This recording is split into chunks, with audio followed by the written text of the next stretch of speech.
एक पुरानी कविता ही प्रस्तुत करने की कोशिश कर रहा हूँ, वैसे भी बहुत कम लिख पा रहा हूँ। तो देखी आज कतारें दिल्ली में रंगों की मूक इशारा। इस कविता का शीर्षक है खोखला भाषण। ये 15 अगस्त 2013 को लिखी थी मैंने मनमोहन सिंह जी के भाषण को सुनकर।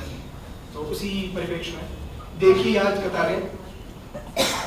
आज कतारें दिल्ली में रंगों की मूक इशारों की। पीएम के भाषण में कहीं सुनाई खामोशी तलवारों की। भारत के ठेकेदारों ने कायरता इस कदर दिखाई, टूटी चीखों के आगे मरता आवाहन न पड़ा सुनाई। न जाने किस आजादी की भारत को दी गई बधाई। लाल किले को वीरों के कटे सिरों की याद नहीं आई। दिल्ली में होती तार तार बहनों की चीख नहीं देखी। सतरंगी वादों पर पलती भारत की भूख नहीं देखी। सीमा पर हो गए शहीदों की माओं का दर्द नहीं देखा। वीरों की लन्नाओं के सिंदूरों का संदर्भ नहीं देखा। वो काश्मीर जहाँ केसर में संगीत सुनाई देता था। काश्मीर जो सुंदरता का पर्याय दिखाई देता था। कहाँ गई उस किश्तवाड़ की रक्तिम चीखों की भाषा। आज देश को याद नहीं उस काश्मीर की परिभाषा। लाल किले ने जिक्र न छेड़ा भारत के उन घावों का।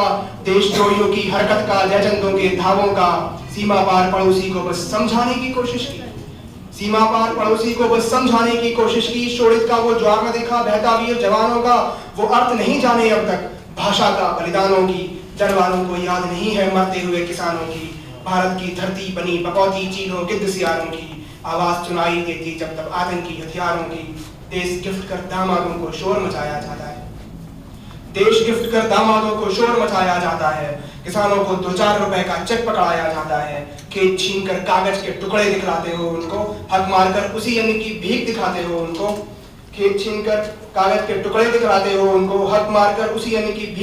हो उनको। सेना को बदहाली देकर खोखला बना रहे हैं वो। भारत को कंगाली देकर घोंसला बना रहे हैं वो। लाल किले से आसमान के तारे दिखा दिखाकर धरती को उन्नति का ढकोसला दिखा रहे हैं वो। आओ देशवासियों, हमको परिवर्तन बनना होगा। धर्म जाति को छोड़ राष्ट्र का आवाहन बनना होगा। सही समय पर सही व्यक्ति को ही चुनकर लाना होगा। हमको ही इस कुटिल समय का आवर्तन बनना होगा। आओ देशवासियों, हमको परिवर्तन बनना होगा।